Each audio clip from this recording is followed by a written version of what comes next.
Hello everyone, welcome back to जी10 classes. तो जी10 क्लासेस के अंडर हम लोगों ने काफी एक कह सकते हैं कि major portion of mathematics cover किया है। तो हम लोगों ने बेसिकली कवर किया कि पूरी ट्रिग्नोमेट्री यूनिट कवर कर ली। अलॉन्ग विद दैट हम लोगों ने सेट चैप्टर कवर किया था और रिलेशन चैप्टर कवर किया था। अब हम लोग अपनी अलग यूनिट पे मूव करते हैं, जिसमें से पहला चैप्टर है हमारा complex number. Complex number chapter एक ऐसा चैप्टर है जिसके बारे में आपको एबीसीडी बिल्कुल भी नहीं पता होगी, वो मतलब अगर आप पहली बार पढ़ रहे हैं तो यहाँ पे इस वीडियो को देखने के बाद आप कॉम्प्लेक्स नंबर से तो एकदम अच्छे से फेमिलियर हो जाएंगे। फेमिलियर होने के साथ साथ आपको क्वेश्चंस भी आने लगेंगे।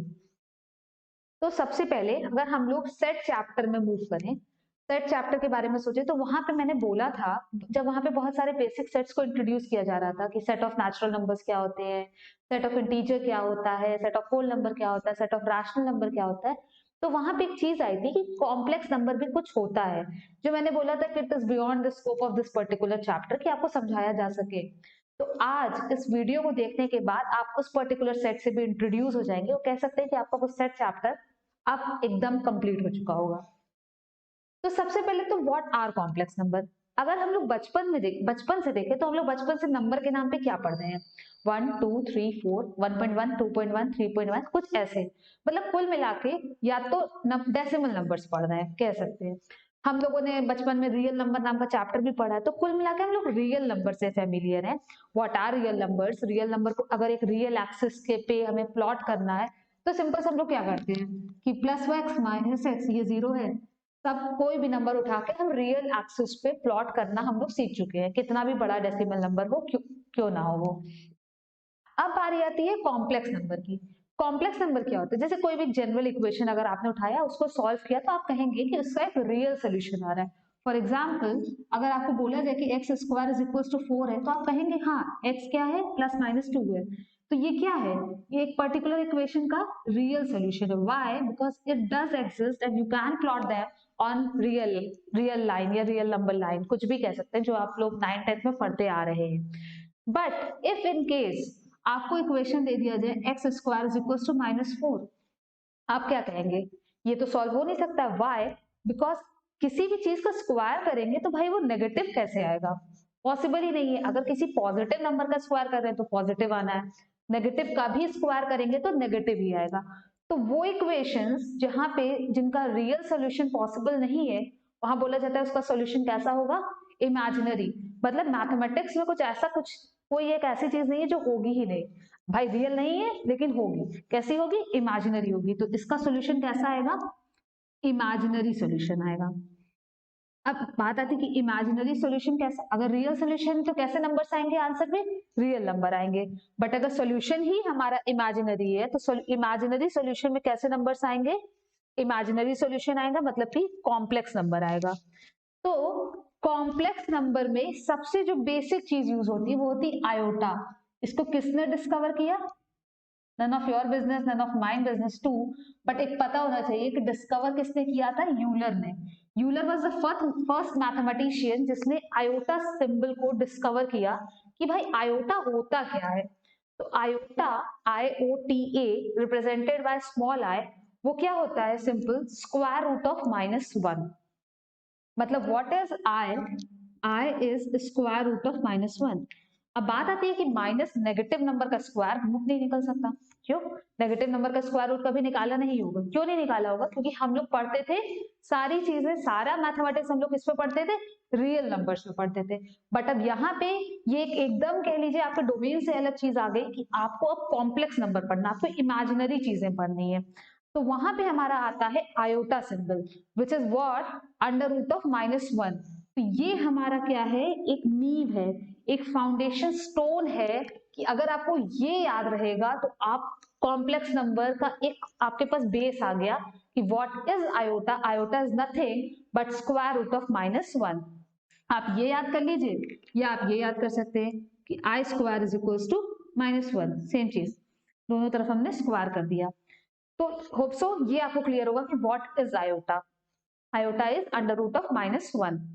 बाकी सारी चीजें सेम है, कि ये नहीं कि अंडर रूट कुछ अलग तरीके से निकलता होगा, नथिंग लाइक दैट। ये हो गया हमारा। अब सबसे बेसिक क्वेश्चन क्या आता है कि आपसे बोला जाए आई की पावर 100 क्या होता है, छोड़िए, पहले छोटा क्वेश्चन लेते हैं, आई की पावर 8। अब आई की पावर 8 को आप लिखेंगे आई स्क्वायर की पावर 4 लिखेंगे। आई स्क्वायर इज -1, -1 की पावर 4 क्या होगा? 1 होगा। सिंपल। तो सबसे बेसिक क्वेश्चंस में आपको क्या मिलेगा? आई की बड़ी बड़ी पावर दे दी जाएगी, तो आपका काम है कि बड़ी पावर को आई की पावर 2 या आई की पावर 4 में आपको कन्वर्ट करना है। मैं बताती हूँ कि 2 में कन्वर्ट करना है कि 4 में कन्वर्ट करना है। देखिए 2 में कन्वर्ट करने के बाद मतलब आई स्क्वायर की पावर में कन्वर्ट करने पे क्या होगा कि एक माइनस आएगा, जो कि थोड़ा सा झंझट हो सकता है कि -1 की पावर ऑड होगा। खैर कोई बड़ी बात नहीं है, कि अगर सिंपल ही है कि अगर -1 की पावर इवन नंबर आता है तो आंसर हमेशा क्या होता है? +1 होता है। लेकिन अगर -1 की पावर ऑड नंबर आएगा तो आंसर हमेशा -1 होगा। कोई बहुत बड़ी सी बात नहीं थी, बट अगर बहुत बड़ा बड़ा नंबर दे दिया जाए तो हम क्यों जाएंगे कि आई स्क्वायर की पावर में चेंज करें, हम आई की पावर 4 में चेंज कर देंगे, तो वो खुद ब खुद 1 हो जाएगा। तो होप सो ये चीज आपको क्लियर होगी। ये चीज क्लियर होना सबसे जरूरी बात होती है। अब अगर हमें आई की पावर n कैलकुलेट करना है वेयर n जो है वो ग्रेटर दैन 4 है, तो हम क्या करेंगे? i is equal to 4m r में 4m प्लस r के फॉर्म में n को रिप्रेजेंट करेंगे। वाई? क्योंकि अगर हमने ये रिप्रेजेंट किया, ठीक है, तो इसको ये लिख सकते हैं i की पावर m पावर 4 इंटू आई की पावर r लिख सकते हैं। वैसा वर्षा आप ये भी लिख सकते हैं, लिख सकते हैं। आई स्क्वायर अगर -1 है तो आई की पावर 4 कितना होगा? +1। इस वजह से 4 में चेंज किया कि ये +1 हो जाएगा, काम ही खत्म। +1 की पावर m इंटू आई की पावर r, 1 की पावर कुछ भी करिए, हमें क्या मतलब है उससे, कुल मिला के आंसर हो जाएगा आई की पावर r। मतलब आपको आई की पावर कुछ भी दिया हो, आप उसको 4 से पहले डिवाइड कीजिए। फॉर एग्जाम्पल अगर आई की पावर आपको दिया है 253, ठीक है, आप क्या कीजिए 253 को 4 से डिवाइड कर दीजिए। 4 6 24, 1 बचा, 4 3 12, 1 बचा, ठीक है। तो ये क्या हो सकता है? इसको क्या लिख सकते हैं? आई की पावर 4 की पावर 63 इंटू आई, वही वही property, dividend is equal to divisor into quotient plus remainder, वही किया, कुल मिला के आंसर क्या हो गया? आई। काम खत्म। तो कुछ इसी तरह के क्वेश्चंस होंगे कि आई की बहुत बड़ी बड़ी पावर्स दी रहेंगी, तो आपको उसको 4m प्लस r के फॉर्म में रिप्रेजेंट करना है। हो सकता है कुछ क्वेश्चंस में ऐसे दिया हो 252 प्लस आई की पावर 257, तो उसमें क्या होगा? कुल मिला के कुछ नहीं होता है, आई की पावर 252 हम कॉमन ले लेते हैं और फिर अंदर वाला सॉल्व कर लेते हैं। कुछ बहुत बड़ी मैथमेटिक्स नहीं है, बस आपको ये चीजें याद रखनी है कि I square is equal to -1 and I की पावर 4 इज इक्वल टू +1, ठीक है। तो this was all about iota. अब क्वांटिटीज इमेजिनरी कैसे होंगी? क्वांटिटीज इमेजिनरी का मतलब क्या होता है, नोट डाउन जरूर करिएगा क्योंकि एक बहुत अलग सी चीज है आपके लिए। क्वांटिटीज इमेजिनरी होने का मतलब कि फॉर एग्जांपल अगर आपको एक इक्वेशन दे दिया जाए तो उसका आप रियल सॉल्यूशन निकाल लेते हैं, सिंपल है। अगर आपको बोला जाए कि अंडर रूट ऑफ 144 निकालना है तो आप सिंपली निकाल लेंगे कि what is under root of 144, it is nothing, बस सिंपल ये आप लिख देंगे। लेकिन अगर आपको बोल दिया जाए कि -144 का रूट निकालना है, तब आप क्या करेंगे? बात यहीं पे आती है कि तब आप क्या करेंगे। तब आप ये कर सकते हैं, इसको -1 इंटू 144 लिख सकते हैं। -1 इज व्हाट? आई स्क्वायर है, इसको ये लिख सकते हैं आई स्क्वायर इंटू 144। अब निकाल लीजिए रूट से बाहर, 12i आंसर आएगा, प्लस माइनस 12i। आई स्क्वायर का आई बाहर आ गया, 144 का तो 12 आना ही आना था, रूट लिया है तो प्लस माइनस 2 साइन आने ही आने हैं। तो this is what is known as imaginary quantity. जिस भी नंबर, जब भी एक रियल नंबर के साथ आयोटा का सिंबल आ जाएगा तो उसको बोला जाएगा इमेजिनरी क्वांटिटी। तो इमेजिनरी क्वांटिटीज में एक ये आइडेंटिटी है, आइडेंटिटी बोल लीजिए, थ्योरम बोल लीजिए, जो भी आपका मन है, मतलब ये चीजें यूज होती हैं कि फॉर एग्जाम्पल अगर आपको बोला जाए -5 इंटू √-5, तो आप क्या कह सकते हैं कि भैया ये है, इसको ये कर सकते हैं, आप कहेंगे कि -5 इंटू -5 कर देते हैं, अंदर 25 हो जाएगा, आंसर +-5 आ जाएगा, कह सकते हैं। पर ऐसा नहीं होता है। आपको क्या करना है कि पहले तो अगर रूट के अंदर माइनस है तो पहले तो उसका माइनस हमें हटाना पड़ेगा। अब उसका माइनस हम हटाएंगे कैसे, ये आप लोगों ने ऊपर देख ही लिया है। इसको कैसे करेंगे? Under root 5i² into under root 5i², ये हो जाएगा i√5 इंटू i√5 होगा। अब आप i² कर दीजिए और ये रूट के अंदर अब रियल नंबर्स आ गए, तो अब हम अपनी जो मैथमेटिक्स की नॉलेज है वो हम लोग यूज कर सकते हैं। i² इंटू 5 मतलब -5 आंसर हो जाएगा। ठीक है, ठीक है यहाँ तक। तो कुल मिला के इसका आंसर हो जाएगा -5, मतलब अगर हमें दिया हुआ है root of -a into root of -b, तो वो -√ab होगा। वहां पे आपके रियल एनालिसिस वाले क्वेश्चंस मतलब थ्योरम्स नहीं लगेंगी कि पहले मल्टीप्लाई कर देते माइनस माइनस प्लस कर देंगे, ऐसा कुछ नहीं। अगर रूट के अंदर नेगेटिव है तो आपको पहले उसको रियल में कन्वर्ट करना, रियल में नहीं, रूट के अंदर रियल, इमेजिनरी तो ये हो ही गया है। यहाँ तक होप्स आपको क्लियर होगा। अब हम लोग आते हैं कि कॉम्प्लेक्स नंबर क्या होता है, जो कि हमारा चैप्टर का नाम है कि व्हाट आर कॉम्प्लेक्स नंबर्स। तो रियल नंबर से आप लोग फेमिलियर हैं। हमने बोला कि अगर कॉम्प्लेक्स नंबर होगा तो उसमें कुछ आयोटा का टर्म तो जरूर आएगा। वाई? बिकॉज वहां पे इमेजिनरी चीजें होती हैं। तो सबसे पहले कॉम्प्लेक्स नंबर को रिप्रेजेंट कैसे किया जा सकता है? कॉम्प्लेक्स नंबर को सबसे पहले तो रिप्रेजेंट करते हैं सिंबल z से। ठीक है, कॉम्प्लेक्स नंबर के दो पार्ट होते हैं, एक होता है रियल पार्ट और एक होता है हमारा इमेजिनरी पार्ट। ठीक है, fine. Real part of complex number को लिखा जाता है RE of z, that is real part of complex number z। और इमेजिनरी पार्ट को लिखा जा सकता है IMG, मतलब imaginary part of complex number z।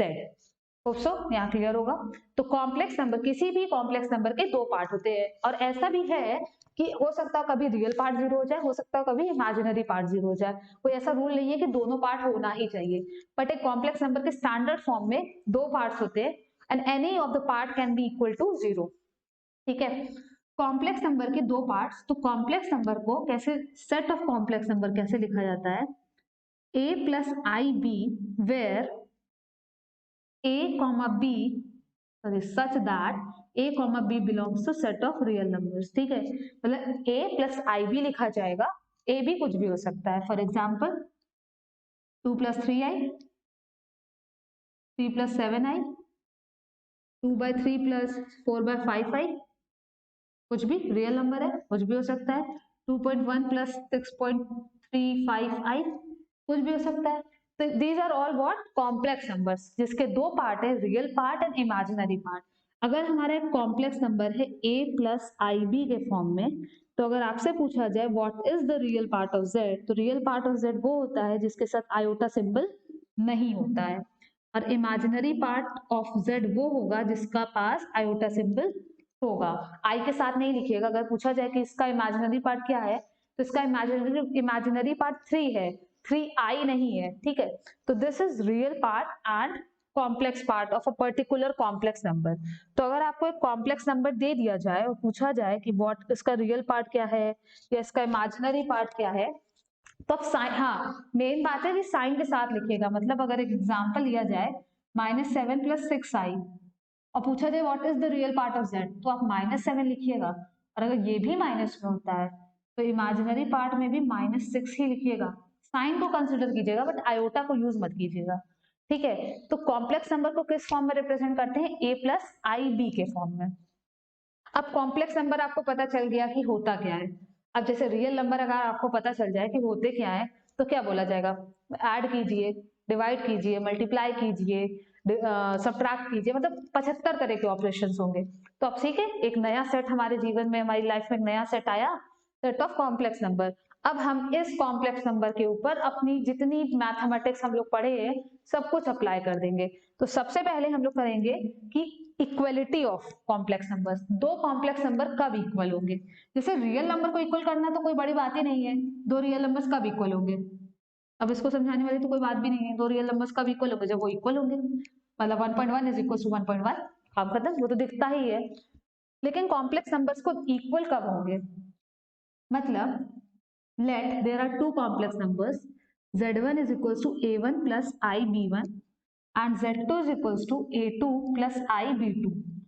अब बोला जाए, लिख लीजिएगा प्लीज, इक्वालिटी अब बोला जाए कि Z1 जो है वो Z2 के बराबर है। If two complex numbers are equal, तो उसका मतलब होता है कि there corresponding real parts are also equal and the corresponding imaginary parts are also equal. मतलब real part of Z1 is equal to real part of Z2 and imaginary part of Z1 is equals to imaginary part of Z2। मतलब real part of Z1 क्या है, A1, और उसका क्या है, A2, ये इसके बराबर होगा, और B1 B2 के बराबर होगा। अब जाहिर सी बात है क्वेश्चन में ऐसा नहीं आएगा कि दो कॉम्प्लेक्स नंबर दे दिए और पूछा जाए कि आर दे इक्वल और नॉट। क्वेश्चन कैसा आएगा, x प्लस कुछ ऐसा मान लीजिए x plus y plus I times x minus y is equals to 4 plus 2i। Find the value of x and y। तो बस दो कॉम्प्लेक्स नंबर इक्वल है तो उसका रियल पार्ट के बराबर, कॉम्प्लेक्स पार्ट के बराबर, मतलब x plus y is equals to 4 and x minus y is equals to 2। यहाँ से आप लोग सॉल्व कर लीजिए, x की वैल्यू आ जाएगी 3 और y की वैल्यू आ जाएगी 1। कुछ इस तरह के क्वेश्चन दिए थे, तो सबसे सिंपल क्वेश्चन है, हो सकता है यहाँ क्वाड्रेटिक दे दे, हो सकता है किसी कॉम्पिटेटिव एग्जाम में यहाँ पर ट्रिग्नोमेट्रिक फंक्शन दे दे, वो तो सबसे सही चीज हो जाएगी ना, कि अगर यहाँ पे साइन थीटा दे दे, यहाँ पे 0 दे दे, तो जो हम लोग लास्ट वीडियो लेक्चर में देखे थे sine theta is equal to 0, वो तो मतलब थोड़ा सा क्या है कि 3-4 चीजों को मिला देना। तो this is equality of complex numbers. अब हम लोग मूव ऑन करते हैं आगे के 4 ऑपरेशंस जो हम लोग पढ़े हैं, एडिशन, सब्ट्रैक्शन, मल्टीप्लिकेशन, डिवीजन, जो कि एक बच्चे को पढ़ाया जाता है जब रियल नंबर पढ़ाया जाता है। तो वापस से वही सेम चीज ही आती है कि आपको नए नंबर्स पढ़ाए हैं तो नए नंबर्स को जोड़ना घटाना ये सब तो आना ही चाहिए। यहाँ तक शायद आपने नोट कर लिया होगा, मैं मिटा देती हूँ। तो हम लोग मूव करते हैं addition of complex numbers. Addition देखेंगे तो जाहिर सी बात है कि प्रॉपर्टीज होंगी।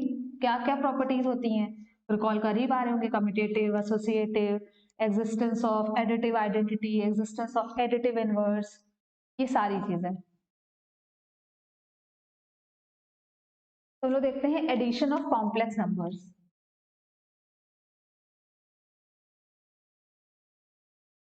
एडिशन ऑफ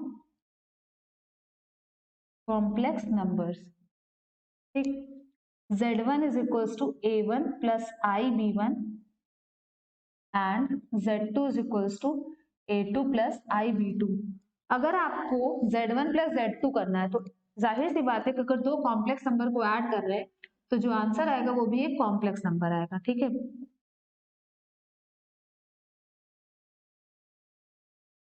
जब भी एडिशन होता है तो रियल पार्ट से जुड़ता है और इमेजिनरी पार्ट से जुड़ जाता है। मतलब A1 plus A2 plus I times B1 plus B2। कुछ नहीं रखा था एडिशन में, रियल पार्ट को रियल पार्ट में जोड़ दीजिए और इमेजिनरी पार्ट को इमेजिनरी पार्ट में जोड़ दीजिए। मतलब अगर आपसे पूछा जाए कि रियल पार्ट ऑफ Z क्या होगा, वो होगा real part of Z1 plus real part of Z2। Imaginary part of Z क्या होगा, imaginary part of Z1 plus imaginary part of Z2। Sign का थोड़ा सा ध्यान रखिएगा, बाकी कुछ नहीं है। तो अगर फॉर एग्जांपल अगर आपको बोल दिया जाए कि Z1 is equals to 3 plus 2i और Z2 is equals to 4 minus 3i, पूछा जाए Z1 प्लस Z2 निकालना है, रियल पार्ट को रियल पार्ट में जोड़ दें, 3 प्लस 4 7, इमेजिनरी को इमेजिनरी में 2i माइनस 3i मतलब माइनस 1i, हो गया Z1 प्लस Z2, ठीक है। तो this was about addition of complex number, कि अगर आपको दो कॉम्प्लेक्स नंबर दिया जाए और बोला जाए ऐड करना है तो रियल पार्ट में जुड़ेगा, इमेजिनरी पार्ट में ऐड हो जाएगा। अब जैसा कि मैंने बोला था कि हो सकता है कि रियल पार्ट का कॉम्प्लेक्स नंबर का कोई एक पर्टिकुलर पार्ट 0 हो, तो ये चीज देख लेते हैं कि अगर z is equal to a plus I भी दिया है, ठीक है, कॉम्प्लेक्स नंबर था, तो इफ बोला जाए कि a जो है वो 0 है, ठीक, तो z क्या हो जाएगा हमारा IB। तो क्या बोला जाएगा, z कैसा है complex number, z is purely imaginary, ठीक। और अगर बोल दिया जाए कि if b is equal to 0, तो यहाँ पे z कितना हो जाएगा, सिंपल a, तो z कैसा हो गया, प्योरली रियल। ये चीज थोड़ा सा मिस हो गई थी, ये पीछे ही पढ़ना चाहिए था हम लोगों को, बट कोई बात नहीं। तो z, अगर z में रियल पार्ट नहीं है तो कॉम्प्लेक्स नंबर को बोला जाएगा प्योरली इमेजिनरी, और अगर कॉम्प्लेक्स नंबर में हमारा इमेजिनरी पार्ट नहीं है तो z is known as purely real complex number. ठीक है, तो अगर बोला जाए यहाँ पे कि z2 की वैल्यू 4 है, अब बोला जाए कि z1 प्लस z2 करिए, तो z1 प्लस z2 क्या होगा, 3 में 4 तो ऐड हो जाएगा, और ये 2i के साथ कुछ नहीं है, सिंपल 2i को 2i रहने देंगे, बस इतनी सी बात थी। ठीक है, अब हम लोग देखते हैं कि addition of complex numbers is commutative, associative, ये सारी प्रॉपर्टीज जो भी होती है।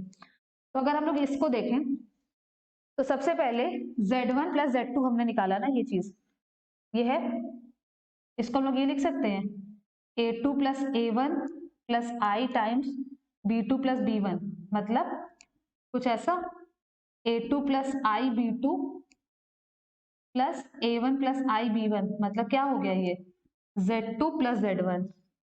कुल मिला के addition of complex numbers is commutative, z1 plus z2 is equals to z2 plus z1, पहली प्रॉपर्टी। उसके बाद आप लोग का काम है कि आप लोग प्रूफ करिए कि addition of complex numbers is associative in nature. बहुत सिंपल प्रूफ है, आराम से हो जाएगा। z3 ले लीजिएगा, a3 प्लस आई b3 और वहां से कर लीजिएगा, is equals to z1 plus z2 plus z3।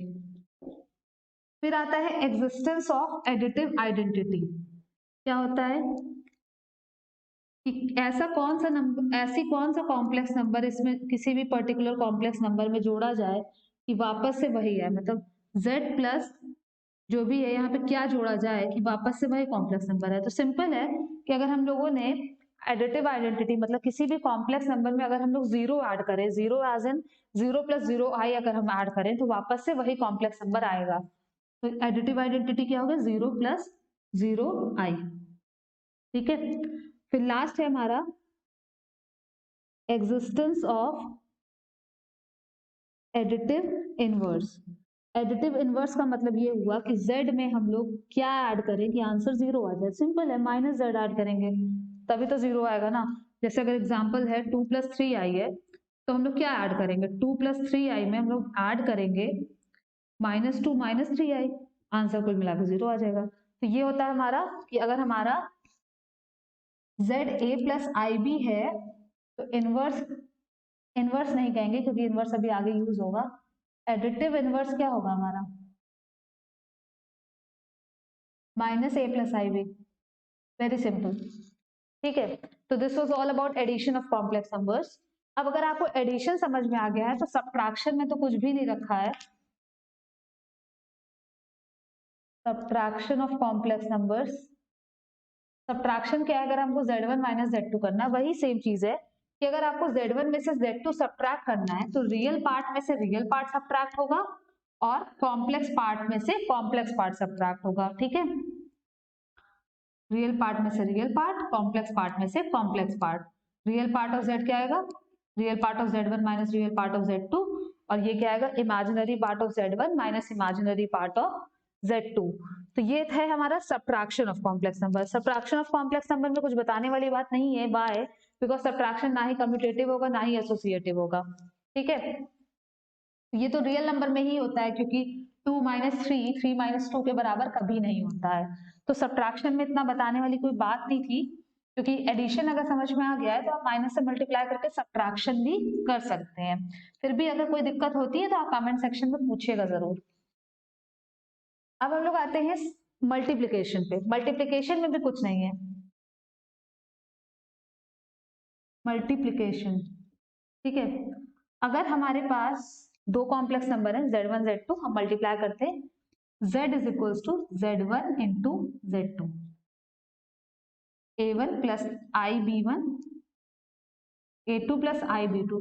जैसे दो ब्रैकेट्स को मल्टीप्लाई करते हैं तो क्या करते हैं, पहले वाले टर्म से दोनों करते हैं प्लस दूसरे वाले टर्म से दोनों करते हैं, वही सेम चीज है। पहले इसको इससे करेंगे, क्या आएगा a1 a2, फिर इसको इससे करेंगे आएगा a1, सॉरी आई पहले लिख देते हैं, आई a1 b2 प्लस इसको इससे करेंगे आई b1 a2, फिर इसको इससे करेंगे प्लस आई स्क्वायर b1 b2।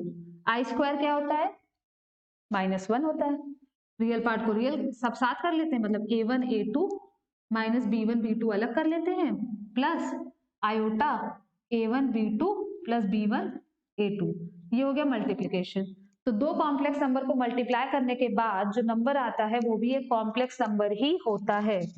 तो मल्टीप्लीकेशन में भी कुछ नहीं है, वाई, क्योंकि मल्टीप्लीकेशन सिंपल है, जैसे हम लोग करते चले आ रहे हैं उसी तरह से मल्टीप्लीकेशन हो रहा है। अब मल्टीप्लीकेशन में आप लोग प्रूफ करिएगा कि मल्टीप्लीकेशन कम्यूटेटिव है। बहुत सिंपल है, हो जाएगा। कम्यूटेटिव है तो हाँ है कम्यूटेटिव, मतलब z1 into z two is equal to z2 into z1। उसके बाद मल्टीप्लीकेशन हमारा एसोसिएटिव है, हाँ है, that means z1 into z2 z3 is equal to z1 z2 into z3। फिर अगला है हमारा एग्जिस्टेंस ऑफ मल्टीप्लिकेटिव आइडेंटिटी। किसी भी कॉम्प्लेक्स नंबर को कैसे किस चीज से मल्टीप्लाई करें कि आंसर हमेशा वही कॉम्प्लेक्स नंबर आए। तो सिंपल है, z को हम किससे मल्टीप्लाई करेंगे, 1 से मल्टीप्लाई करेंगे तो आंसर हमेशा z आएगा। ठीक है, तो multiplication is commutative, multiplication is associative, और मल्टीप्लिकेशन की जो मल्टीप्लिकेटिव आइडेंटिटी है वो हमारी एग्जिस्ट करती है। मल्टीप्लिकेटिव इनवर्स निकालने का जो तरीका है वो हम लोग आगे देखेंगे। खैर इसमें कोई बड़ी चीज नहीं है, लेकिन फिर भी आगे हम लोग कंसिडर करेंगे जब इनवर्स निकालना, तो वहां पे कवर अप हो जाएगा। इसके बाद एक छोटा सा है division of complex number. Division of complex number कैसे करते हैं? डिवीजन ऑफ कॉम्प्लेक्स नंबर अगर आप देखें तो अगर हमारे पास z1 z2 दिया हुआ है तो हमें वहां पे क्या करना पड़ेगा, 1 अपॉन z2 निकालना पड़ेगा। वाई 1 अपॉन z2 कैसे निकालेंगे देख लेते हैं, वो भी मल्टीप्लिकेशन क्लियर होगा आपको।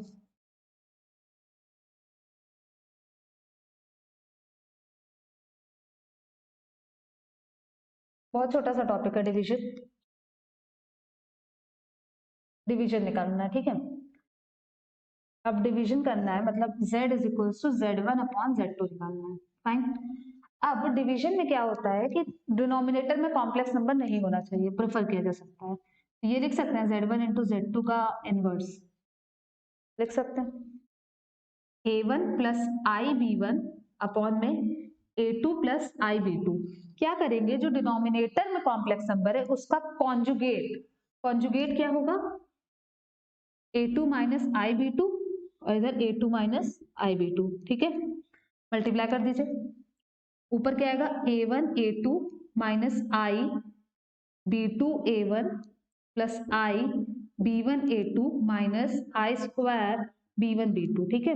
और नीचे क्या आइडेंटिटी लगेगी, a plus B a minus B, that means a square minus B square लगेगी। यही मेरा मकसद ही था मेन कॉन्जुगेट से मल्टीप्लाई करने का, कि नीचे से आयोटा जो है वो एलिमिनेट हो जाए।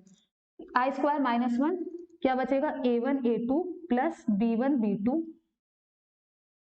प्लस आई times b2 sorry b1 a2 minus b2 a1 upon में a square plus a2 square plus b2 square, Y plus, क्योंकि एक माइनस पहले था और आई स्क्वायर का -1। तो इसको याद करने की कोई जरूरत नहीं है, वाई बिकॉज ये याद करना इज नॉट पॉसिबल। तो आप सिंपल याद ही मत कीजिए, अगर डिवाइड करना है ठीक है, ये चीज ध्यान में रखिए कि डिनोमिनेटर से आयोटा को एलिमिनेट करना है, और आयोटा को एलिमिनेट करने का एक ही तरीका है, जैसे डिनोमिनेटर से इररेशनल नंबर कैसे हटाते थे, ऐसे ही हटाते थे ना, कॉन्जुगेट से मल्टीप्लाई करते थे तो डिनोमिनेटर से इररेशनल चीजें हट जाती थी। उसी तरह से आयोटा कैसे हटेगा, कॉन्जुगेट से मल्टीप्लाई करके हटेगा। तो अभी तक हम लोगों ने कॉम्प्लेक्स, हम लोग क्या देखा, हम लोग कॉम्प्लेक्स नंबर से इंट्रोड्यूस हुए, उससे पहले हम लोग आयोटा से इंट्रोड्यूस हुए। फिर उसके बाद हम लोगों ने देखा कि कॉम्प्लेक्स नंबर के पार्ट्स क्या क्या होते हैं, मतलब कैसे रिप्रेजेंट करते हैं पूरे सेट ऑफ कॉम्प्लेक्स नंबर्स को, addition, subtraction, multiplication, division, along with that equality of complex number.